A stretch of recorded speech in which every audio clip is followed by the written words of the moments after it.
Okay. I'm hoping shooting my camera further back will mean it'll be less videos of my head chopped off. But my defense, right now, as I am looking at the camera, I have a full head with a couple of inches above me. When you're watching this, I don't know. It is what it is. So today I wanted to introduce magic, how magic works in my storyline, answer some questions, like if I could ask J.K. Rowling any questions about how her magic came about, what would I ask her? And then I also asked my husband, I was like, hey, if you could interview your favorite authors or creators and be like, hey, ask them anything about their magic system, what would it be? And he gave me a couple of questions. So here we are. Let's start with the super basic number one question of like, well, how did you come up with your magic system? Was it an all at once thing? Was it a gradual thing? Like, how did it work? So, magic in the Legend of the Salt of the Earth series originally started off as like Harry Potter magic, like just witches and wizards. It was not super complex in terms of the main focus of magic. Now, obviously, if we want to get super Harry Potter nerd, there are a variety of different magics, like house elves have their own magics, goblins have their own magics, et cetera, et cetera. But the basic, when we say magic, we think of witches and wizards with wands, that kind of thing, which is kind of where I started. I nixed the wand thing. Sorry, the light's just going to do what it's going to do, apparently. It is what it is. I nixed the wand thing pretty early on. I liked the idea of kind of like throwing it back to like Sabrina the Teenage Witch magic. I was heavily influenced by Charmed. I loved that show for like the longest time. So like zapping the fingers, I always thought was really fun. That was a heavy influence. And then originally the story started, Nikki was my very first character that I had pop into my mind, which explains why that witch type magic was the first kind of magic I had like planned. And then slowly as more characters started talking to me, more magic started unfolding. So I think Nellie was the next one who showed up. Oh, wouldn't it be amazing if she was this like pro surfer, and then now she turns into a mermaid when she gets in the water? For the record, I wrote this story before Barbie came out with that movie. You know what I'm talking about.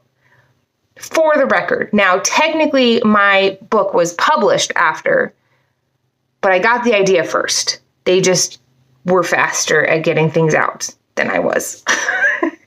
I just want to make it clear that was my idea. My idea first. I'm sure I'm not the first person to think of something like that. But,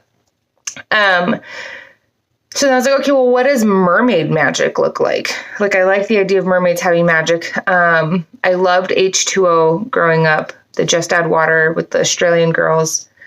I nixed the whole any water turns them into mermaids because I was like, these girls got to be able to shower. She's got to be able to drink water. Like, if somebody sneezes on her, I don't want her turning into a mermaid, okay? Oh, no. No. No, we're not doing that one.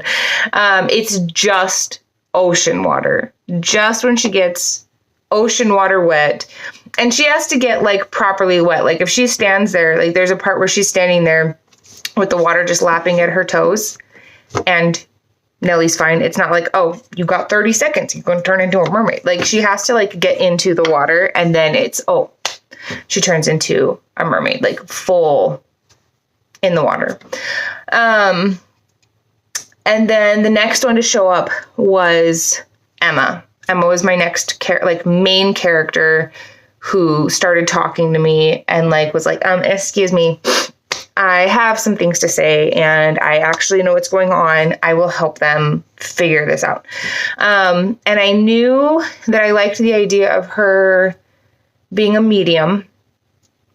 And I liked the idea of her being psychic. And I especially like the idea of her being both and having that be like a unique combination in their world. That like psychic mediums are not like a thing, right? Like we don't have people that talk to the dead and see visions. Like usually it's one or the other.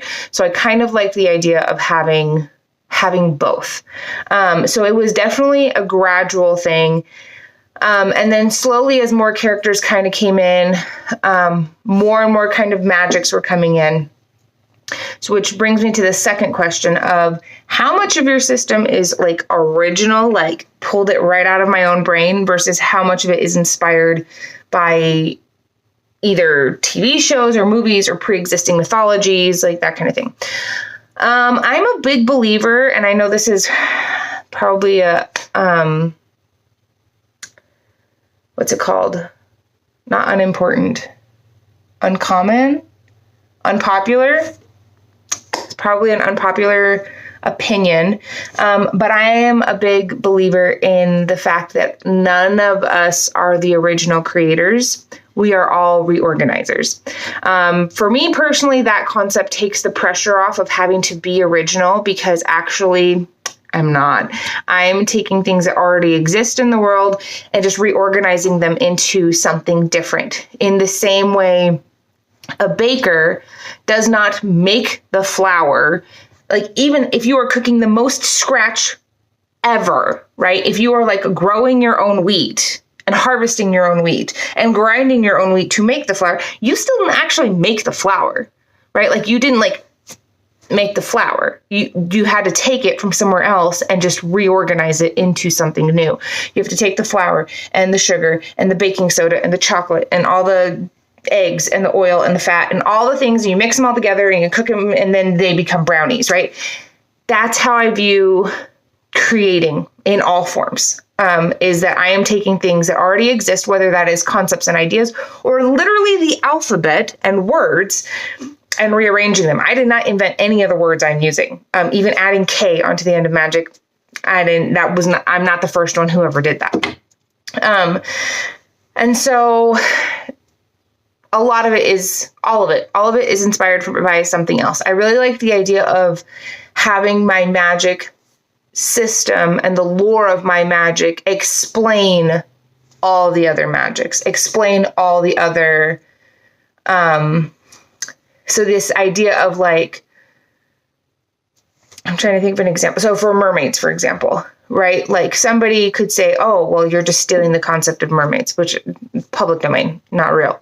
But let's pretend for a minute, or you're just stealing the concept of mermaids. Like, nope, I'm using my magic system to explain how mermaids actually came into the world, into our world, how we understand them now, right? And so almost all of it is inspired by some level of pre-existing mythology. There are certain things where I looked at them and I was like, oh, we're not going to do that, right? Like the whole siren, evil mermaid, singing sailors to the depths of their deaths in the watery graves. I was like, yeah, right now we're not using that. Maybe in a later book I will change my mind. But as of right now, I do not have plans to do that. And then, so a lot of it is inspired. There was some of it where I was like, is there some kind of like, what's a lightning monster look like? And so I just kind of looked through like, oh, well, Japan has this ancient, whatever. That was like, oh, okay, that's kind of cool. Like, okay, like, how can that work in here? Like, that's kind of a cool concept. And just kind of like folding different things in and kind of letting the elements tell the story. So one of the other questions I was asked is magic transferable? For example, if I am born with magic, can I get rid of it? And what are the consequences of that? If I am not born with magic, can I get it? If I'm born with one kind of magic, can I get a different kind of magic? Like, right? Like, is magic transferable? For example, in Harry Potter, the Harry Potter lore, it's not transferable. In Star Wars, which space fantasy, y'all, space fantasy is not the amount of times that George Lucas just takes midichlorian glitter out of his pockets and just goes, it's magic, like to explain things. That is space fantasy. In Harry Potter world, in Lord of the Rings, in a lot of these places, magic is not transferable. You have the magic you have. You can't give it to somebody else. Nobody else can take it away from you, right? Like there are magical objects that can be used by a variety of different people, but the innate magic, you either got it or you don't got it. And I liked the idea of having magic actually be transferable in a sinister but gentle kind of, I don't know how to, okay, let me just explain it. So Nikki runs across this in book 1. Some kinds of magic are transferable. For example,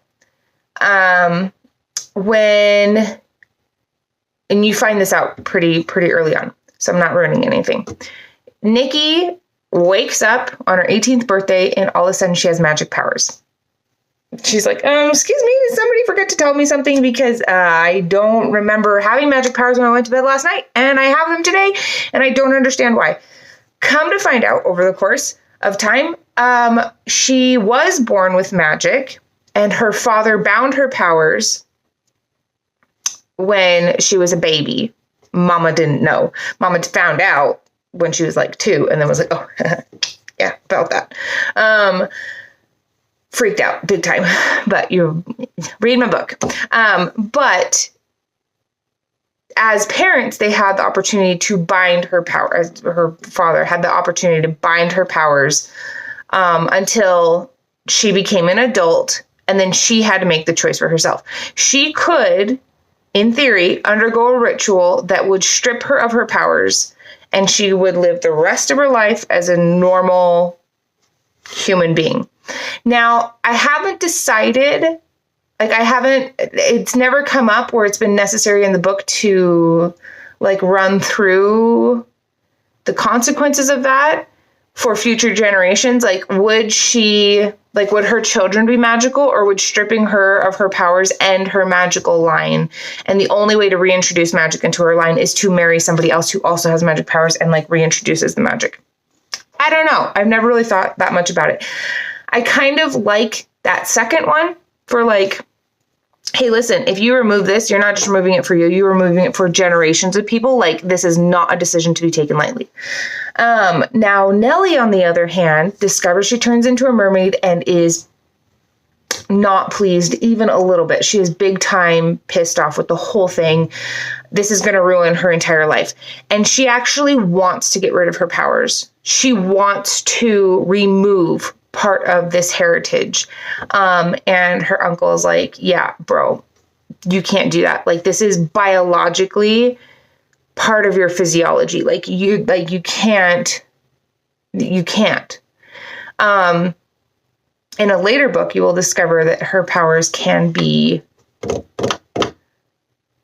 tampered with, but they are not removed. She still has them. She just doesn't have access to them. In the same way that Nikki and Cam, Nikki prior to her 18th birthday and Cam, both have magical powers, but neither of them have access to them. So there is some of that.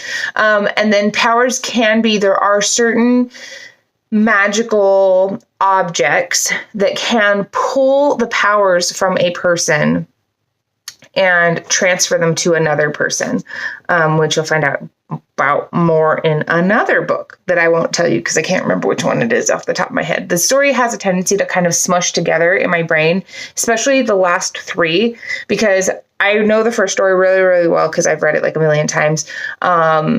And still managed to miss some typos in there, but what do you do? And then book 2, I just reread the whole thing before I went to England, and then I'm rereading it again right now, editing another round. So there's that. But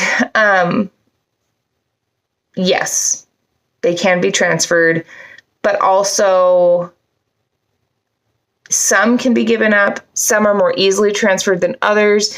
And it is not common practice to transfer powers. It is a sinister thing to steal the powers of somebody else. The powers are attached to the spirit. They're not attached to the body. And so it is kind of this very painful process to undergo and to put somebody else through that. So, other questions. In Harry Potter, most everybody needs some kind of wand and relies heavily on spoken spells. How is your magic used? Are there tools required? Are there levels of expertise? For example, like in Harry Potter, Snape talks about being able to use non-verbal spells, right? Where he can just think the spell and then it happens. We see Dumbledore, which technically is not, it's movie lore. It's not book lore. As far as I remember, do magic without a wand at all. In my book, there is a lot of, Nikki actually gets in trouble a couple of times for relying on spoken spells. I have things called your language of power. Every magical being has a language of power, but it is not something that is given to you. It is something that you have to discover. And sometimes it's influenced by the people that you're around in terms of how that power, what that language is. Sometimes, despite the people being around you all speaking Greek for their language of power, yours ends up being Chinese. Mandarin Chinese, right? I don't know.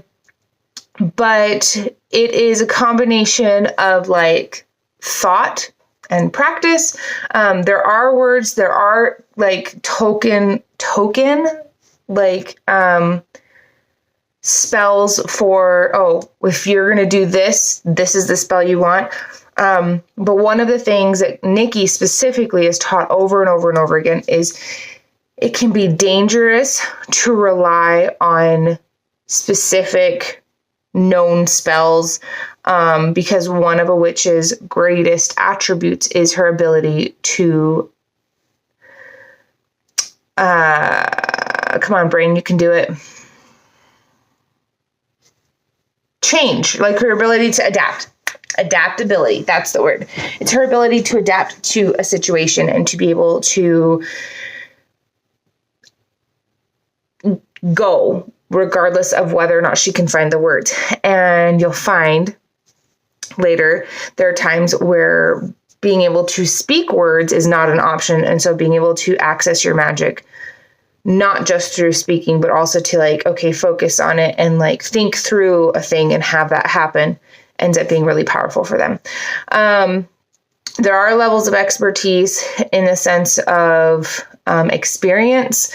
The girls are told several times that they are not grown up enough in their magic, just meaning that they're still very young magically. Let's be honest, they're 18 years old. They're still very young physically and mentally as well. But magically, they're considered young because they don't have that much experience. Of the three girls, Emma is the most magically mature just because she's had access to her magic her whole life. She's been training with it her whole life, whereas Nikki and Nellie, neither of them start training with magic until our story starts. And then the last one is in Star Wars, the Force is part of the universe. It's intrinsic. So how does magic exist? Was it created? According to world lore, how did magic come to exist? Which I think is a really fun chat, because on the one hand, you have how did magic come? How did me as the author create magic? And then also how is my phone falling? It is. I can see it. And my kids are coming home now.